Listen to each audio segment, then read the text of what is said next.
Welcome to 43 Division CPLC. All right, we'll start with the agenda. And the first thing on here is crime statistics. We have two on here, Adam LeBlanc. And are you helping? This is, I know that she wanted to speak first.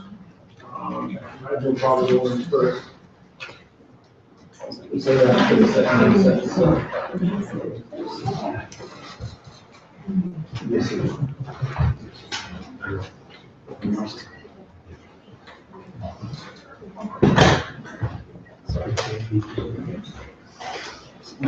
Okay. Good afternoon, ladies and gentlemen. I'm Constable LeBlanc. I work with the crime management unit here at 43 Division. And as Marilyn just said, I'm going to go through some of the maps and statistics for the month of September with you. First map we'll start with here. This is the collisions map. As you can see, these are all the collisions that occurred within the division in September. The different colored dots denote the different types of accidents. As you can see, the bright green dot, that's property damage, which is mostly what we are affected by during the division. Once a week at our weekly crime management meetings, this map is presented to the superintendent, and then he uses information from that map to set his traffic priorities for the coming week. And that helps us focus on trying to reduce our collisions. In September, one of our big things that we try to attack was distracted driving. This continues to be a problem. As you can see, some of these slides here shows right there, the deadliest distraction. If you're on your cell phone, you're 23 times more likely to be involved in a collision. So that's quite a large statistic there. Do you want to comment on that, sir? No, I think that particular statistic speaks for itself. The priority for the coming week for our division is going to be both seatbelts and Ellesmere from Wharton Park over to our border on the west side of Brimley. So that's our priorities for this week. We've seen a couple of spikes in collisions, both property damage and personal injury collisions on Ellesmere. So we're going to try and address that to drive that down through enforcement. We're also paying attention to this particular issue, which is a concern for police service. I'd like to add that does not mean we won't continue doing enforcement throughout the rest of the division. It's a focal point for the officers to concentrate on. For anybody watching us right now, does not mean we go crazy everywhere else. So we will still be out there enforcing. This next slide here is kind of continuation. This is enforcement versus collisions. So as I said, we use the maps to project where we're going to do enforcement next week. The red lightning bolts are collisions, and then the black crosses are enforcement. And as you can notice on the map, wherever you see clusters of red, you usually see a cluster of black to follow it to help try and reduce accidents in the future.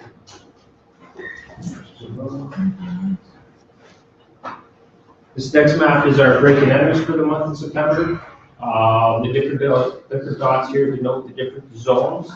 For this year's break-in enters, we've been pretty good. We've kept all of ours slight decrease from last year, which is always nice to see. Anyone have any questions or comments for that? Some of the concerns which is sometimes it confuses me why it happens in this day and age, but people do leave their homes or apartments without locking them. There are some basic things that I think we're all responsible for in our own lives, and we need to take steps not only for our personal safety, but for our safety and security of our property. When you leave your home, lock the door, close the window. Some basic steps that could help in preventing an entry into your home or apartment.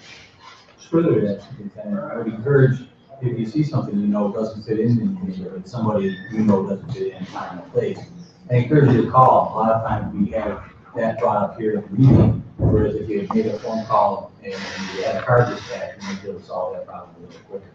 So again, I encourage you to call if you see something you know doesn't fit in your neighborhood. The next map here will be the robberies. Again, the different colored dots denote the different zones. Our robberies have been pretty steady with last year, which is really good because last year we had a 25% reduction in robberies.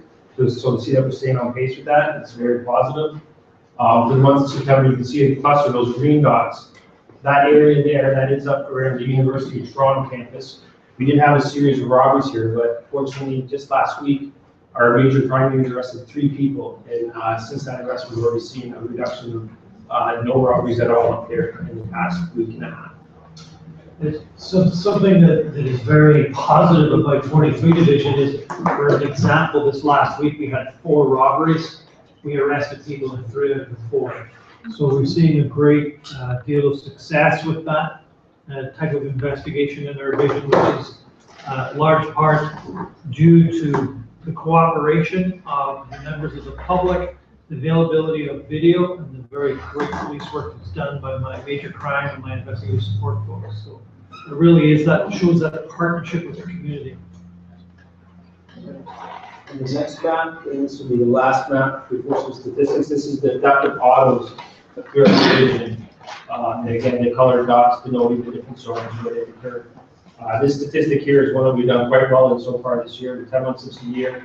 And on the next slide, you'll see, I believe, we're down 20% for theft of autos. So that's quite positive. And then the last one, this is, like I said, the statistics. This is the 7 major crime indicators for our division. These indicators are set by Stats Canada. I'm just going to use to retract them.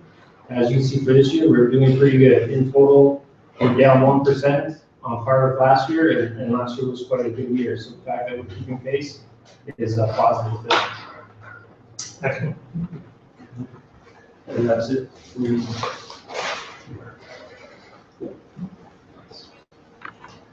Thank you very much, and we'll move on to community activities and concerns. So this is your opportunity to let us know if there's any concerns that you have in your neighborhood, any issues that you'd like to bring to our attention, you'd like us to look at. Nothing is too small and nothing is too big. This is your opportunity to speak.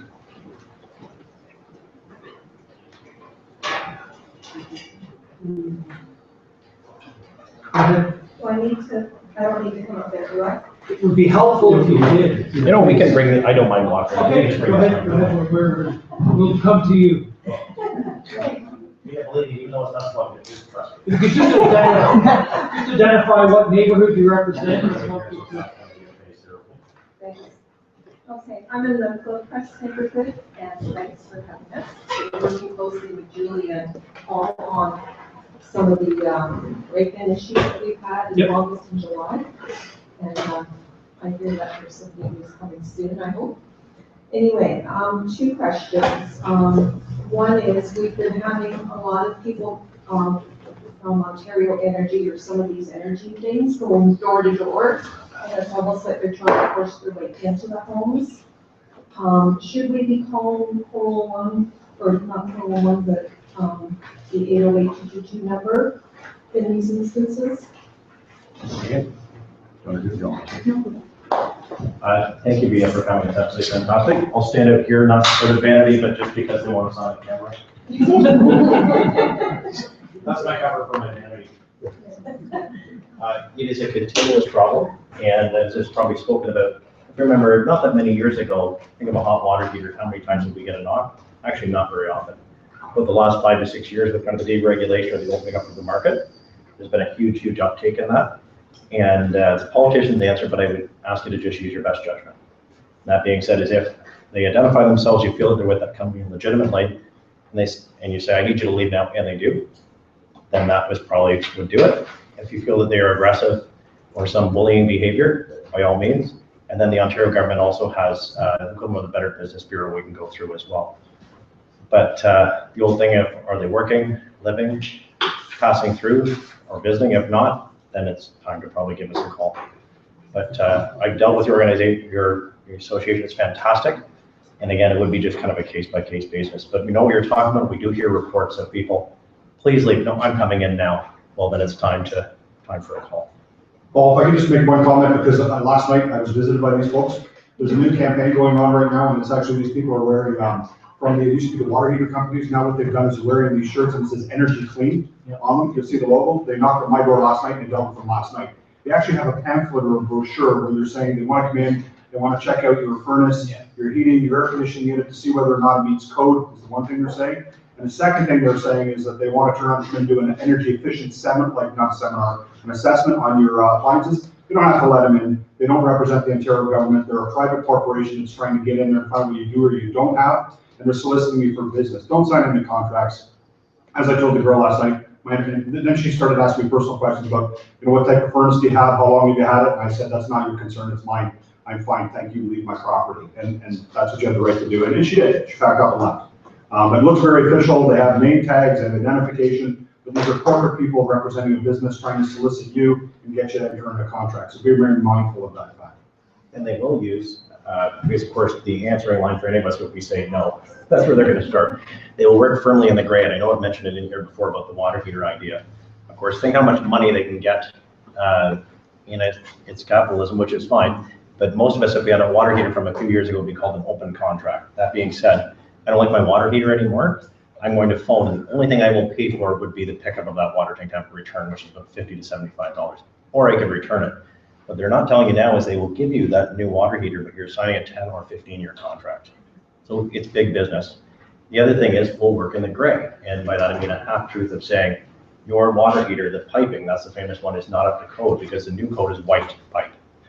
I have a gas fitter in the family and I've asked them the difference. And the difference is one is black and one is white. Like, that's the difference. What they don't tell you is, and of course you can get some panic going, this could be a safety concern, this and the other thing, because it's not the current code. What they don't mention is the other one's been grandfathered in and it doesn't make any difference whatsoever. So it's not an absolute lie, but just working that kind of that pressure and getting people panicked. So I know that's, as I say, the politician's answer, but using like the good judgment if they don't leave, time for a call. And as I say, we can do things through the government institutions as well.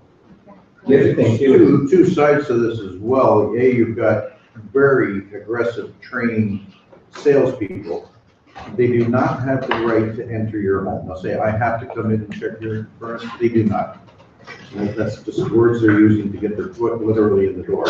And if they start putting their foot literally in the door, you have to say, well, I'll be calling the police. The second portion of this is the organized criminal enterprises out there who know that they're out there doing that will try and use that as a cover for them to be approaching homes and breaking in. As well as your neighbors will be able to say, oh, it was those gas people were around a lot, breaking and enter people. So it's a very uncomfortable situation, but I'd always just say, stand your ground, say, no, I didn't invite you here. I don't care to do business with you. Get out. I would always recommend, though, I should have mentioned that when I was up front, please always answer your door. Through the door, you don't have to open it.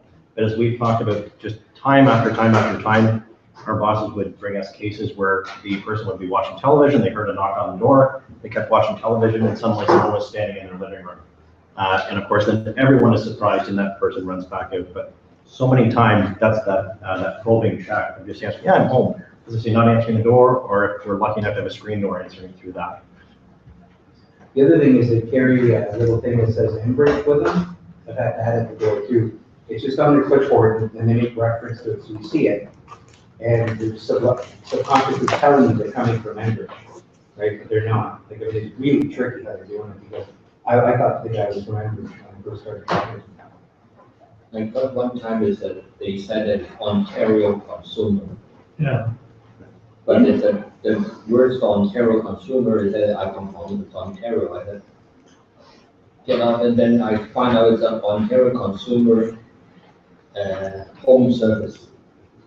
Is a real name, but it's an Ontario. The name is big, consumer name is big, and the home service is very small. You can see it.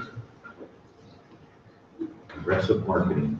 Enbridge has changed their name now to Enercare, Yes. but they still use the same procedure. They call you first before they come to your door.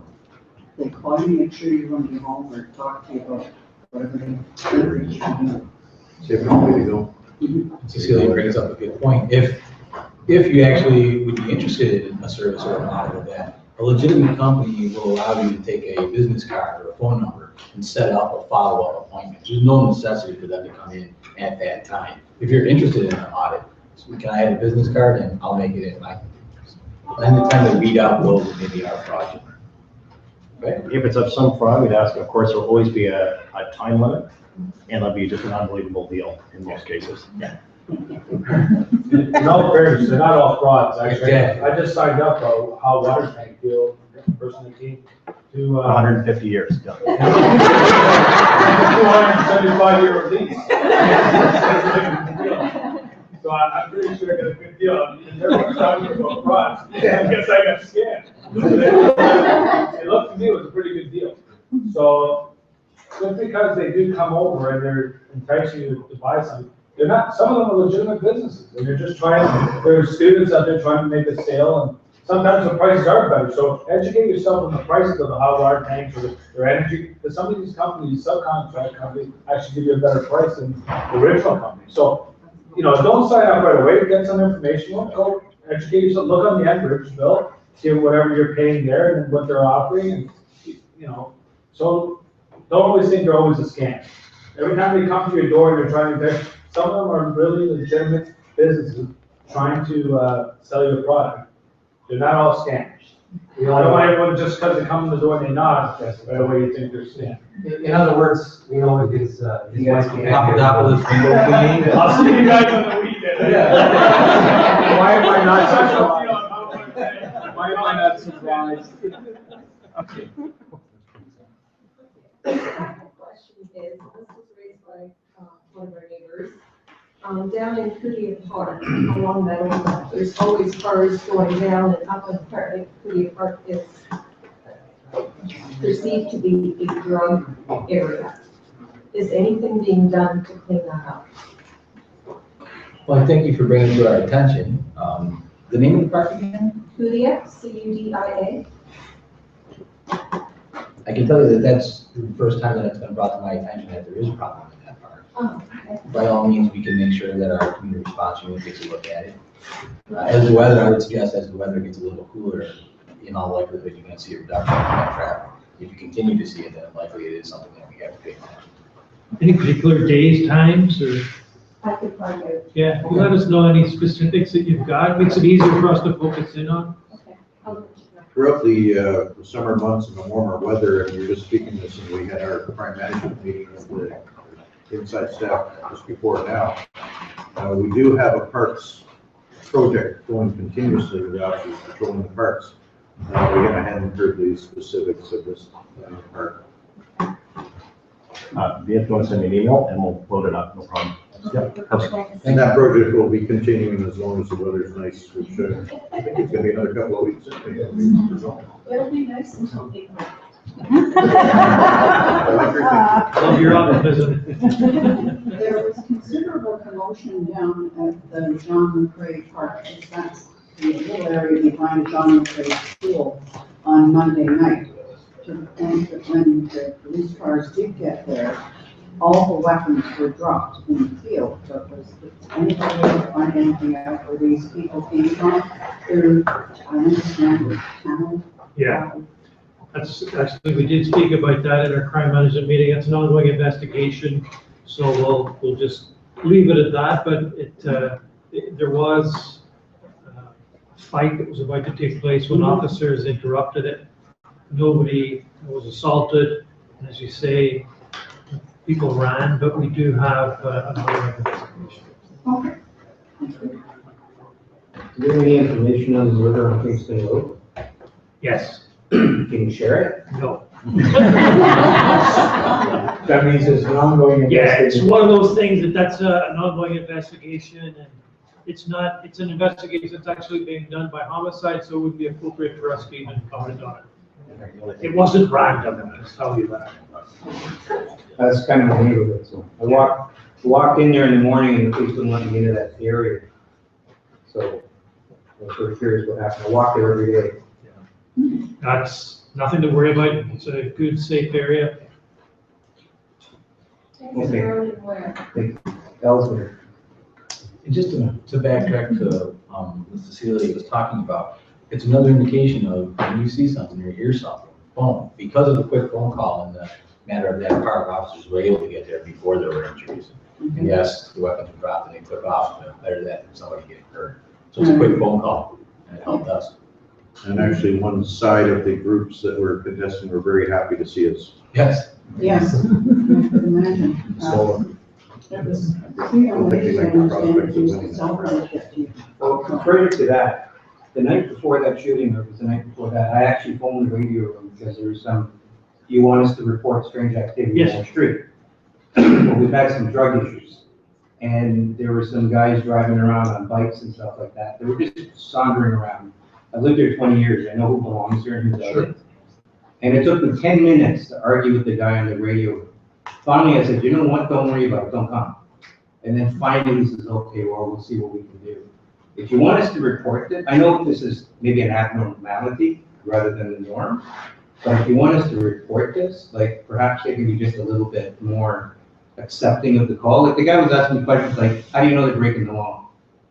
Right, and I says, I don't, I'm not a cop. Yeah. Right, but I said, they don't belong. Yeah. And they're there talking to people who are walking by. Better number to call in a situation like that would be the crew, so Todd's people, and they work every evening, so it's not, unless it's a statutory holiday, but they work and they'd be available, so you can get a hold of Todd's folks by calling the front desk and asking to speak to one of the sergeants in the crew. That would be probably the better way, and obviously introduce yourself as a member of the CPLC, communicate your concerns. From the dispatcher's point of view or the call taker's point of view, we get around 2 million calls from the public annually. So what they try and do is they try and filter out those that are not necessary for police to attend. And sometimes we do get some folks calling in about some unique things that really aren't police issues, and they try and filter those out. So you are going to get some of those questions trying to determine, in fact, do we need to send police officers? Very finite resources, unfortunately, so human resources are always a concern to us. That said, the best route, because of your knowledge and relationship with the division, in a situation like that, is called crew, through the front desk. Yeah, as Dave and I were talking prior to the meeting starting, there was an issue on Bob, which our officers did attend and address. And sometimes it's happens where one problem is replaced with another. And that's just a matter of, again, we'll do some more follow-up. Yes, we had spoken actually a week or two before and discussed a few different things that had happened. Good. So, and further to that issue that we spoke about, just for the record, was resolved. Like, I mean, it was almost like the very next day, things just started to change. I left you some messages and it just, and within days, I spoke to the inspector too, within days, things started getting better. Good. So, but thank you. Well, And to support our colleagues down at the 911 intake center, the dispatchers and all that, both the superintendent and I have been down there working as supervisors. And yes, we do have people every once in a while had a bad day, but they do have checks and balances in place. You do review call takers for their, pick 15 calls, how do they deal with them. There is quality control. But if you have any problems like that, phone us right away. We'll find out who, whether or not their supervisors are counseling them or. I actually did identify myself. I said who I was. I said the reason I'm making this phone call. I told him what had happened in the neighborhood, and he just didn't care. Like, you know what I mean? He really just didn't care. And I know that that's not the norm, but like, it's also not nice having to argue with him. I actually said to him, don't worry about it. Next week at our community policing meeting, I'll bring it up then. You don't have to send anything. Then he says, all right, I'll send something. Yeah. Like, why do you need to convince them? You don't. I mean, it's just one of those things. They are trained to try and filter out those calls that we don't necessarily need to send police officers to, because we get literally 2 million of these calls a year, and we don't have enough officers to address 2 million calls. So they do try and filter it out.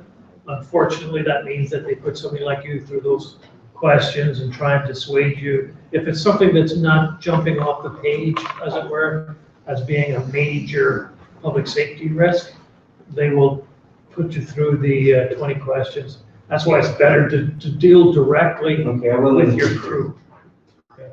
Because that's a crew issue. It's a community response issue, and that's the best avenue to address it. Okay, thank you. We don't take cats out of trees, that's the fire. You know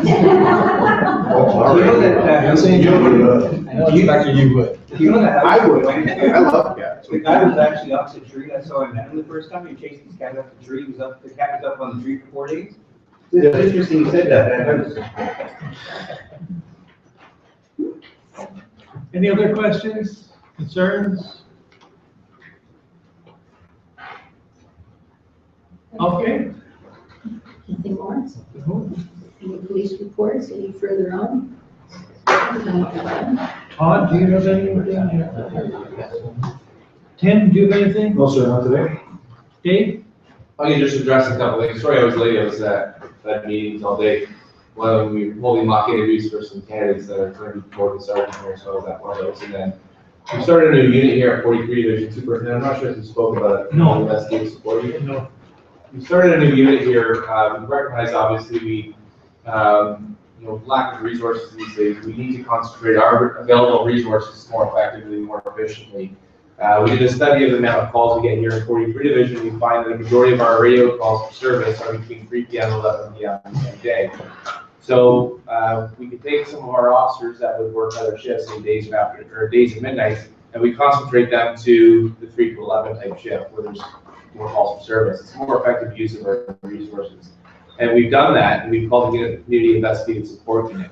And their mandate will essentially be to take some of the pressure off our primary response unit officers, the uniformed officers that you see driving around every day, who go to the emergency calls. The CISU will go to sort of a non-emergency call where a report has to be taken and obviously an investigation has to be conducted, but it's not a lights and sirens type 911 emergency call. So that'll free up our emergency response, our primary response unit officers to attend those emergency calls, where the CISU can do the calls that say the mischief to autos and theft autos, whatever calls aren't taken by our prime unit over the phone, our CISU unit can take those. So we've had it in effect since the beginning of the summer with a day shift component.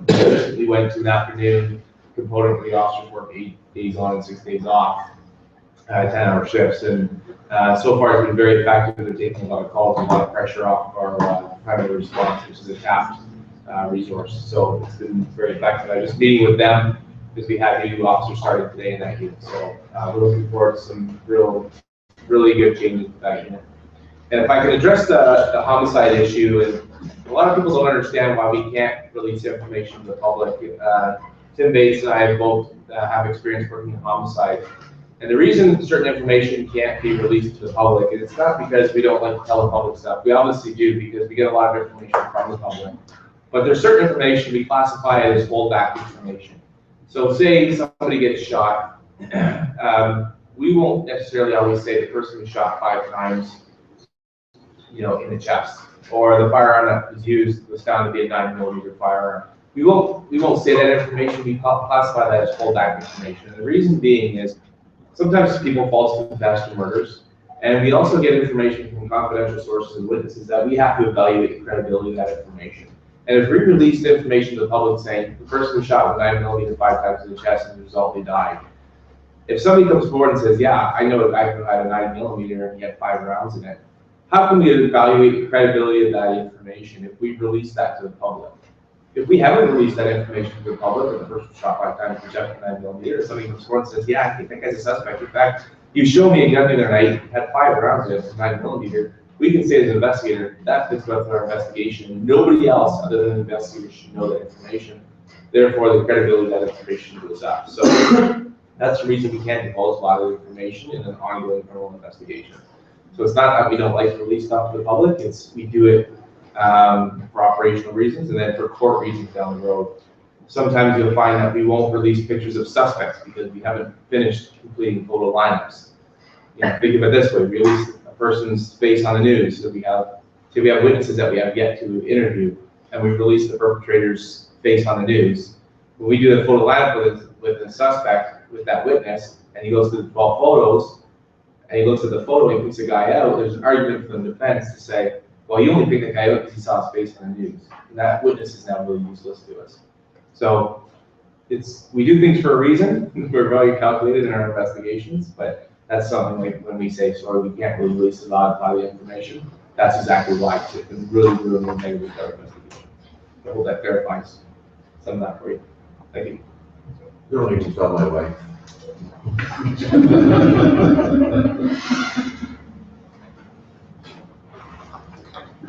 Anybody else have anything to say? This board, any of the officers? Anything at all, you guys? We're holding up on our presentation until next meeting because we have such a full agenda, guest speaker today. Yes. Kathy, you're way over there. I'll do a quick introduction to Kathy, but before I do, we have some that's kind of exciting to us anyways, which took place this morning. I'm just gonna read something, okay? This is on our Toronto Police website. This is open to the public. A new tool, Mapping Crimes in Toronto, is now available to the public via the Toronto Police website. The TPS Maps and Data Portal, which is what it's called, has been designed to improve mapping and crime information, an interactive tool that allows users to view a map of the city, showing what are all major crime indicators.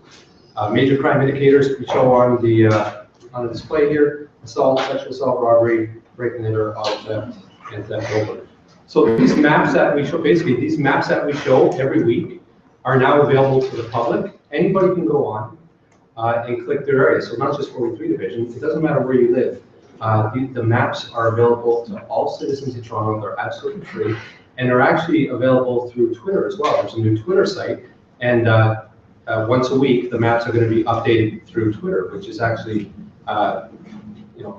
very informative for a lot of different people. If you're going to have your own town hall meetings, such, you can check these stats out beforehand, and it's in color too. So I just thought I'd print a couple if you want to see. And we have a guest speaker, Kathy Metzger. Some of you may know her or remember her. She's taken part in certain events in the past, which we've held Don't Be Fooled event and our Don't Be Scammed event. She works for the Insurance Bureau of Canada.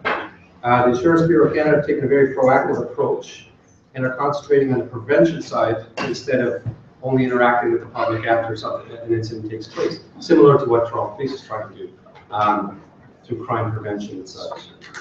I hope you find the presentation informative, and if you have any questions or you'd like to find more information, she's going to have her email address and a website, and they're also very active online, Facebook and Twitter as well. So thank you very much, Jen. Thank you, Andy.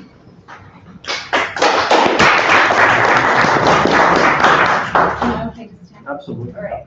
Good afternoon. Thank you very much for inviting me to speak here today. This is the first time I've been to an event like this, and this is really fabulous. It's a time and place for the community and law enforcement to communicate and express concerns.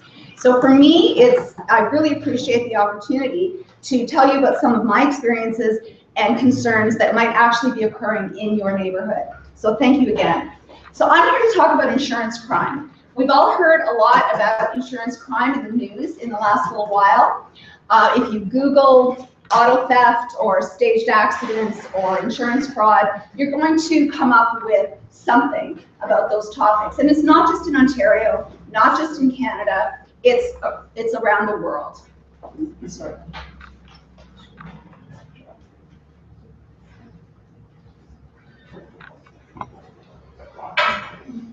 There is a cost to insurance crime. You may have heard the statistic. In Ontario alone, auto insurance crime is estimated to cost $1.6 per year. That's a lot of money. You can think about that from a national perspective and an international perspective. There's a lot of cost to insurance crime, but that's not the biggest concern that I have. It affects public safety. What we see is that we all could become victim to it. There are people injured and possibly dying as a result of auto theft and as a result of staged collisions each and every year. It could be you, it could be your family or your friends that are targeted in a staged collision and sustaining real injuries. We're all put at risk as a result of the organized groups. Someone over here mentioned earlier the involvement of organized activity, and that's what we're seeing with insurance fraud. It's organized groups that are committing these offenses, and we're all at risk. There's also a risk to emergency services. Police, ambulance, fire, attending the scene of a reported stolen vehicle, for example, that hasn't really been stolen. To the scene of a collision that isn't real, it's not accidental. No one was really hurt, but you're going out there and attending the scene. You're investigating this incident on the streets, and you're put at risk because there's a lot of traffic out there. There's also a cost to that. The resources, emergency resources, are being used to go to the scene of something that isn't real. Well, that money could be spent sending you to real incidents. Not to mention the fact that if you're there on the scene of a collision, you can't go to something that is real. Someone else might need you, and you're spending the time at something that they want you to believe. There's also a strain on our healthcare system. When we look at injury claims as a result of staged collisions, there are times medical facilities, medical rehabilitation facilities that are involved in the organized groups.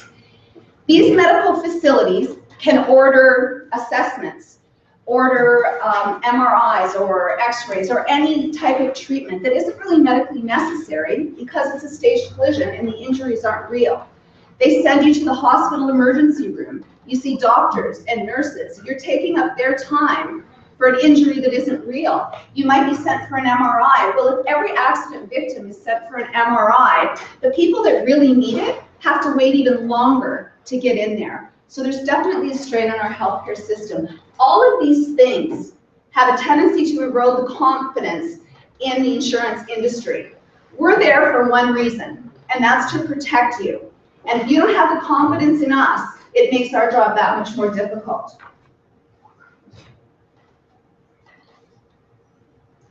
One of the basic principles of insurance is that the premiums of the many pay for the claims of the few. We all pay money into that pot, and the money is used to pay the few claims that come out of it.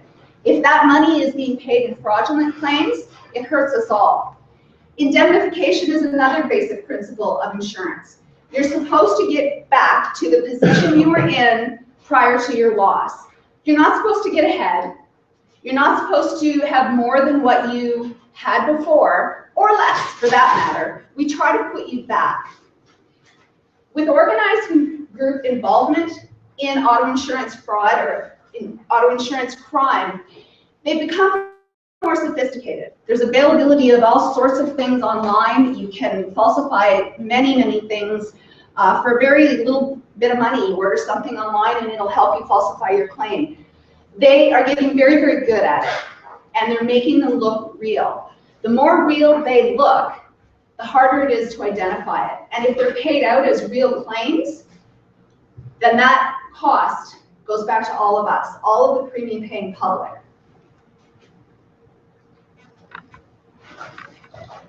Of course, there are different types of insurance crime. There's opportunistic, where the incident is actually real and you're taking advantage of it. So this is a situation where you have your car broken into and a few small items taken, but you're going to report a laptop and golf clubs and everything stolen. And there's also premeditated, which is the organized group involvement, something that's planned in advance. And many, many people are often involved in this scheme. Both of these should be a concern to all of us. We all could become a victim of insurance crime. And how might you be a victim? Well, one, you could be a victim as a participant in a staged collision. Well, what do I mean by this? The organized groups need people to say they were involved in a collision. In order to get people to agree to it, they might offer money. They might offer you a couple $1,000s, use of a rental vehicle, or any other enticement that would work for you to get you to say, yes, I was in this car at the time of the collision. And you have to tell the police and the insurance company, all to generate money. It's going somewhere with that. So you could, I know what I wanted to say. The youth, our youth, is particularly at risk here. If you think about it, they're just recently licensed. They are in high school, university, or college. They don't have a lot of money to use. Somebody comes up and says, hey, you want to make a quick couple $1,000s? All you have to do is let me put your name in a police report. They tend to be very vulnerable to that situation. And we've had situations where 17-year-olds have been seriously injured in staged motor vehicle collisions.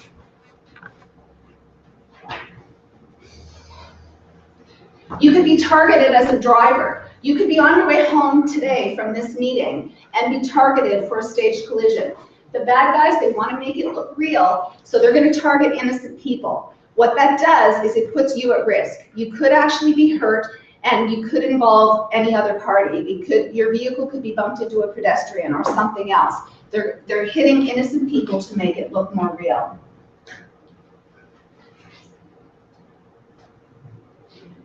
You can also be a victim if you are in a collision, real collision, and you are actually hurt. I mentioned medical rehabilitation facilities, and there are some in the Greater Toronto area that are part of organized groups. You may actually be injured in a collision and end up at one of these clinics. You could then be treated by someone who isn't qualified to treat you, which you don't want that. You want to get better. So know who is treating you.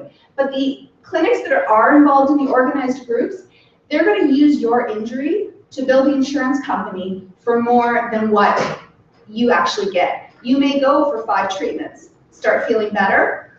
They're going to continue to bill, or they may continue to bill for many, many, many more treatments.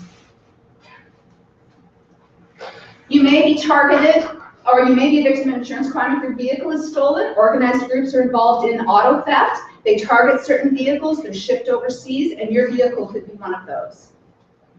And you could also be a victim if you purchase a used vehicle. It may be a stolen vehicle that you don't realize is stolen. There are ways, I apologize for this. There are ways to protect yourself. I just want to give you a few of these tips. To protect yourself from being targeted in a staged collision, always drive defensively. Know what's going on around you and what the other drivers are doing. Never follow too close. They take advantage of normal driving behavior. So if you are aware of what's going on when you're driving, you will be less likely to be targeted. If someone inexplicably gives you the right of way, they have the right of way and they wave you through, exercise extreme caution. That is definitely one of the things that we're seeing all the time in our staged accidents. And so just exercise extreme caution before you make that turn in front of them or before you take that right of way. If you're at the scene of a collision and someone you don't know is saying, hey, go to this doctor, go to this rehab center, go to this legal representative, don't take any referrals, or try not to take any referrals from those people, even to body shops. If you don't know the person that's referring you, just leave it be. If you're pressured at the scene, and we talked about this earlier with a door-to-door salesperson knocking on your door, if you're pressured at all, call someone you trust. Get some advice. Having a car accident can be a traumatic experience. So call somebody you trust and ask for advice. If it's safe to do so at the scene, if you don't feel threatened at all, take note of the number of occupants in the other vehicle. And also while you're there, if it's safe to do so, take the photos of the damage to your vehicle and to the other vehicle. Certainly don't put yourself in any danger, but if you can, take those pictures. Make sure you exchange all information, driver's license, insurance, policy number, all of that. If you are injured legitimately in a collision, involve your family doctor in the recovery process. You may go to one of those facilities, but if your family doctor is following your treatment and your progress, there's less of a chance of being taken advantage of. And again, look for the credentials of the person treating you. So if you go to one of the clinics, usually the credentials are posted on the wall. If they aren't there, ask to see who it is. And you can follow up later on the relevant regulatory college website to find out if that person is a member in good standing. So you know who's treating you. Never sign any blank forms and understand anything that you do sign. There's a lot of insurance lingo in there and some of them may be confusing, but you can get advice. You can contact your adjuster to get advice as to what these things mean. When you're signing in, don't just sign in for the day you're there, not any future dates. And review any payment summaries you get from your insurance company. Make sure that for everything your insurance company pays, that you actually receive that treatment.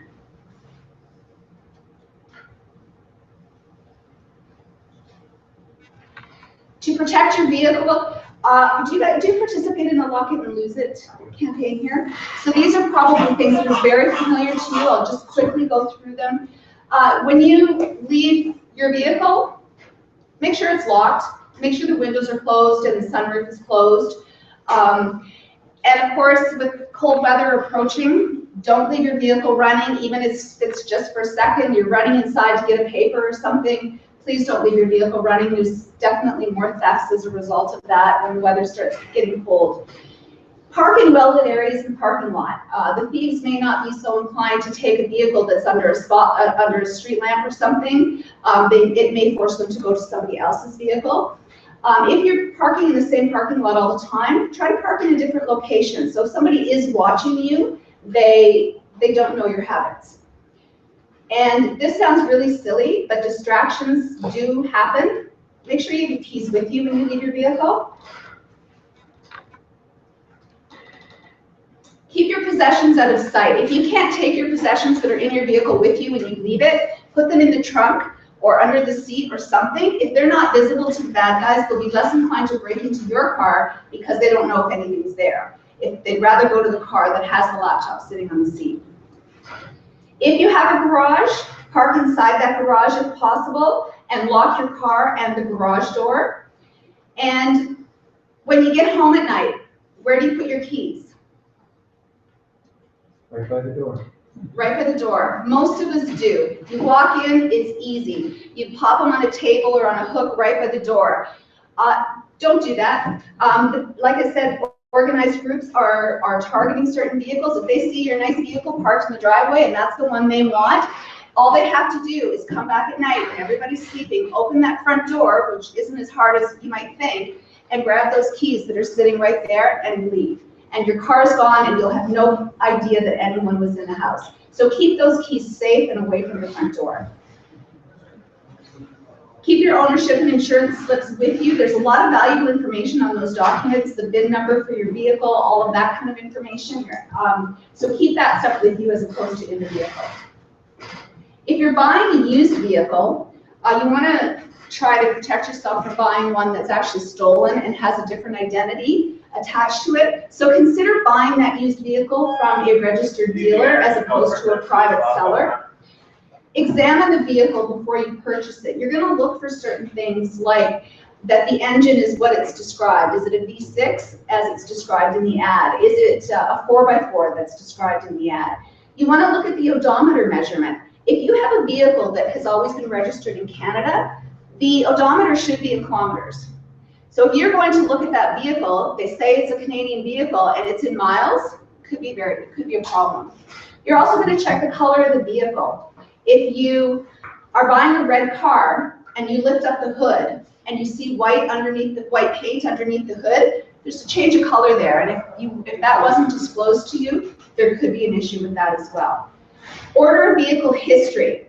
It runs the vehicle identification number and it'll give you the history of that vehicle, where it's all been registered. If there's a gap in that history, a period of time that that vehicle just wasn't anywhere, that's a problem. Or if there's a duplicate history, then it could be a stolen vehicle that has the identity of a vehicle somewhere else, and you'll see two histories at the same time. The public VIN, the vehicle identification number, it's a little plate. If you don't know this, it's a little plate that's on your dash. Every vehicle has a unique identifier. It's on the driver's side dash. That should always be visible. So if the windshield is all cracked and you can't see it, that's a problem. Or if you can't read it, it's been scratched or something like that, it's indicative of it being tampered with, and you'll want to stay away from that as well.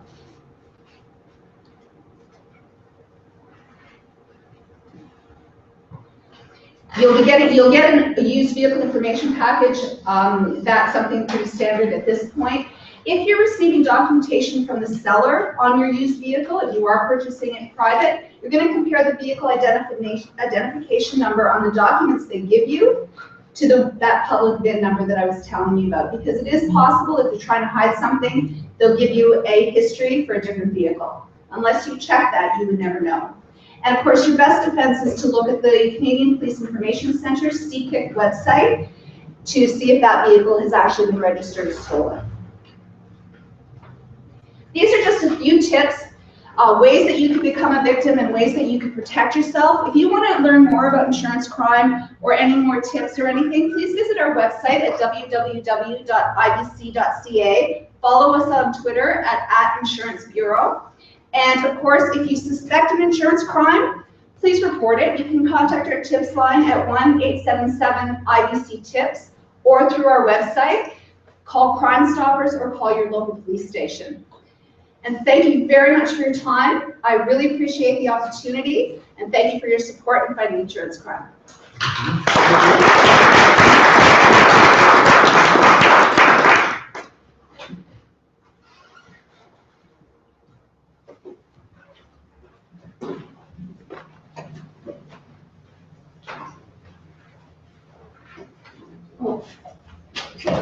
I thought you were going to thank her. Thank you very much. Very informative information and presentation. I couldn't write it all down, but I guess you have brochures somewhere, and the Insurance Bureau of Canada was here at our picnic this year, and last year, I think, too. But, We do have some brochures that we're in the process of printing. All those tips that I had up there, Yes. they will be available. I'll give them to Randy, and hopefully they will be out here, and we can. Thank you very much. Have a safe trip home. Thank you, guys. You're welcome to come to our next picnic too. We'll invite them. Randy, do you have something else you wish to say? No, that's it for me. Thank you for letting me speak. The crime maps is actually kind of a big deal. It's, they're very interactive. And also, I just want to remind people, free on the Google Play Store and iOS is the Toronto Police app. It's fun to navigate and figure out. A lot of these questions or concerns you can actually find online or through the app. All right. Thank you very much. Okay, if there's nothing else, and I'm not aware of anything else, I'll just make one announcement. This is for Saturday, November the 7th, at Across the Road. As you know, we have a partnership with the Seventh-day Adventists. They actually are normally here in part of our CPLC meeting, but they're having a classical evening in the church on Saturday evening, November 7th at 7 p.m. It's $25 for a ticket, and it's all classical music for those that want to attend. I have the information here if you want any more information on that. Thank you. And you need to buy your ticket in advance, and my name's on there, and I have lots of tickets. There you go. Okay, well, thank you for being a part of it. We'll close the internet.